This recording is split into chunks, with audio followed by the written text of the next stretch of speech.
This is where the presentation actually begins. My name is Janae Hanson. My name should be Janae Stewart.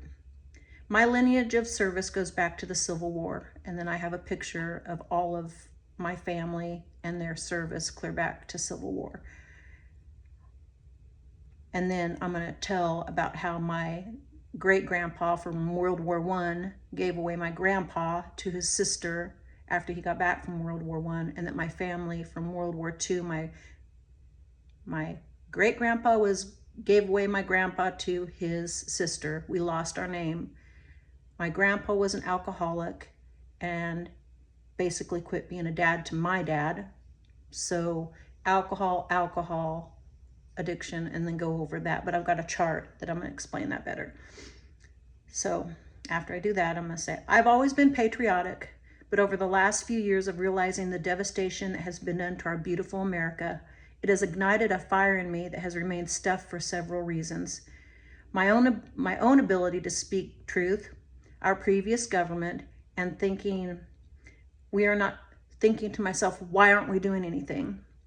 Every statue that was crumbled, every flag that was burned, every illegal entry, limb loss, life loss, suicide of a veteran, wives left husbandless, wives left handling the life at home tour after tour, or my family, a name lost.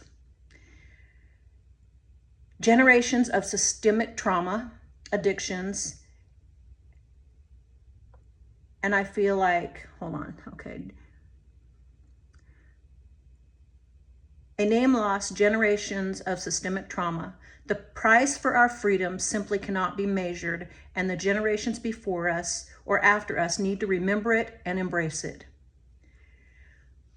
I am here at Defending Freedom because I'm a proud, Bible-believing, gun-carrying American patriot, and I will not be scared into silence, and as Toby Keith once said, I will not back down.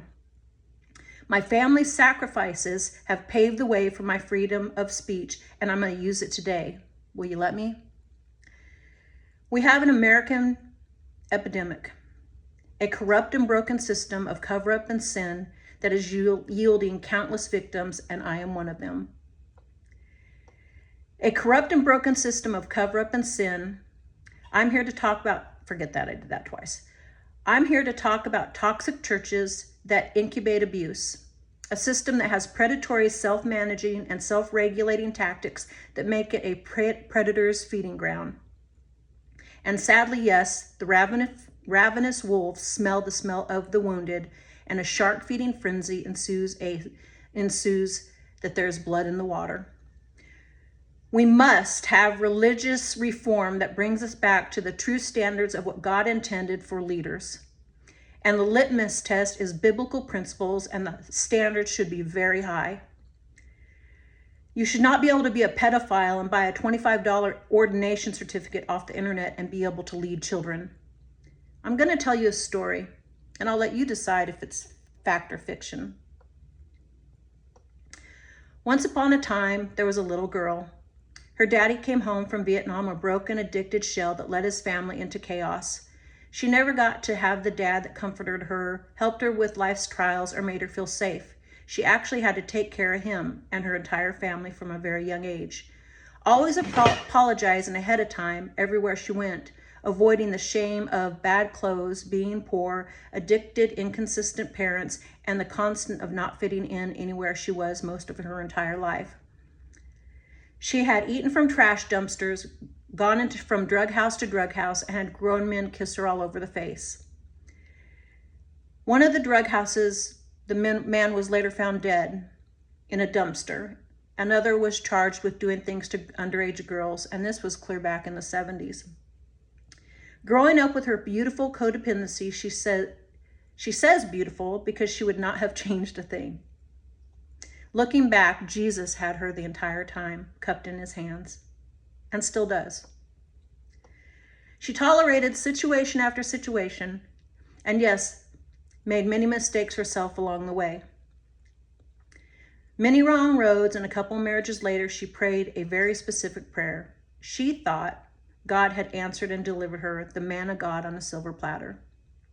She immediately thought she fell in love when he said, I'm not going to tell you my opinion, I'm going to tell you what the Word of God says about it. referring to some things from her previous marriage. Suffice to say, he had me at hello. It dismantled all her inhibitions and cautions.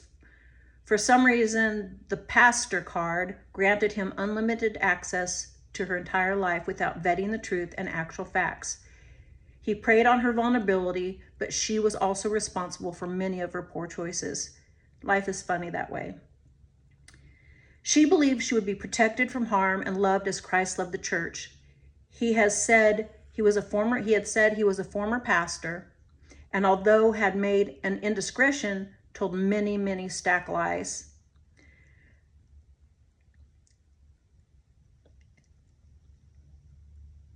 And whenever she questioned it, there was abuse towards her. She did not expect to, hold on 1 second. This is my trial run. She did not expect to be shoved down, phones broken, TVs shattered, feet stomped on, hands crushed, shoved to the ground so hard her pelvis ached for 2 days. Her daughter shoved into a wall. She also was shook so violently that pajamas ripped on 3 separate occasions. Most of the abuse she kept silent. She didn't want to believe it herself. She did not want to even admit to it. You see, she had been through so much that she would not be a victim of domestic abuse. She's a strong woman. She was under a narcissistic spell that was indeed, I need to change this, that she was under a narcissistic spell, and her dysfunctional view of the situation she did in fact, with all her heart, want to be the godly wife and unction her husband to change with a Christ-centered viewpoint of forgiveness and grace. She failed at many times, but her heart was pure in trying. She fasted, she prayed, she forgave, she went to the altar. Yes, she worshiped. She did take it as maybe it was her fault, maybe if she hadn't pushed him so hard on certain issues, and she was insistently told to forgive and quote unquote, "You better forgive me or I'm going to divorce you." What if she had pushed him, was her mantra. She remembered all God had done for her, and she was still thankful for all the blessings. She still had Jesus. Yes, she worshiped, she prayed, and she fasted. During this time, he had started preaching again, and it was very hard to reconcile the man he was at home with the version of him at church. There were times people had asked him to come pray with them that was not in public, that wasn't a name in the community, that had no benefit to him, and repeatedly she watched the man he was on the pulpit not be the man he was in the community or at home. Fast forward a couple years later, the beginning of the end was 2 situations that happened that she knew 100% were not her fault. She had done nothing wrong.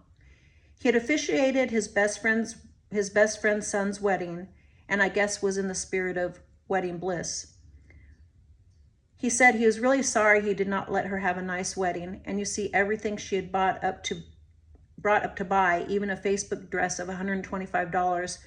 He said very harshly that we didn't need to spend that kind of money, and she kept his wishes about the wedding. She paid for most of everything. It broke her heart worse when he did not even bother to wash his truck, and it was all muddy, and we had to leave the church in her white dress, knowing he had really not done anything to prepare and make her feel special that night. She said it's okay. True to form, he would blast out another false promise, another love bomb he would not keep. How would you like to maybe go on a cruise or something really nice in lieu of that? Her heart was so full. It made her so happy, and it meant the world, because the way he had handled the wedding did hurt her a lot. For reference, the year before, he had wanted her to go fly fishing with his dad and nephew. She declined adamantly because, being the only female, it'd be hard to change and hard to use the restroom in a tense situation, and she didn't want everybody to feel uncomfortable, so she went to see her family instead. When he offered that, when he was so nice to offer going on a cruise or something, she felt really obliged to be able to use her imagination and say, "You know what I would really love?" She had saw an Airbnb right by a river and said, "If you're serious," she said, "what I would really love to do would love to have time with you and to be able to go out and to fish. He said we could do that. He said they could do that. She said her soul needed rest and it would mean a lot. It felt nice to dream. Almost everything was his way. He spent thousands on himself and yes, would do a few nice gestures, but it was a different strainer and a different set of rules of his wants and needs versus hers. She typically wanted to do the best for he and his entire family and his grands, and he seemed to always be doing just the bare minimum or the cheapest version to fit his agenda. Fast forward a couple weeks and out of nowhere, he gets up off the couch and says, well, I talked to Dad today. He can't go fishing. She said, he was never going to go fishing, remember? It was our trip. Then per usual gaslit her and said, yes, he was. I told you. She said, you're lying. And heartbroken, she said she knew and wanted it to be a kind of trip, and he knew it because he knew she didn't want to be around other guys. This was her trip. He grabbed her by the shoulder, neck, and throat, threw her up against the corner of the wall, pressing her shoulder so hard that the light switch left a 3-inch deep wide scratch from impact, and said, I'm going to kill you. This abuse could not be manipulated to be her fault and was a turning point. She had done nothing wrong but to say, you're lying, and he was. She trusted a godly woman with details of the situation and also a seemingly spiritual woman from church. She was also desperate, hurt, confused, and could not reconcile the man who was on the pulpit with how he was at home. He was hard, easily angered, and never took responsibility for anything he did. He blamed her. After reaching out to her pastor's wife and did not expose the situation, she said, how do you listen and get fed from them on the pulpit when they're not the same at home? She responded, and it was helpful. I learned a long time ago he's just a man. And honestly, I don't remember what else she didn't remember what else she said, but that was enough to block out the abuse and to cover the situation. She could not block it out. She tried to block it out. She could not block it out for long and felt like she had tried everything and finally felt brave enough to address it and get some much needed help for them.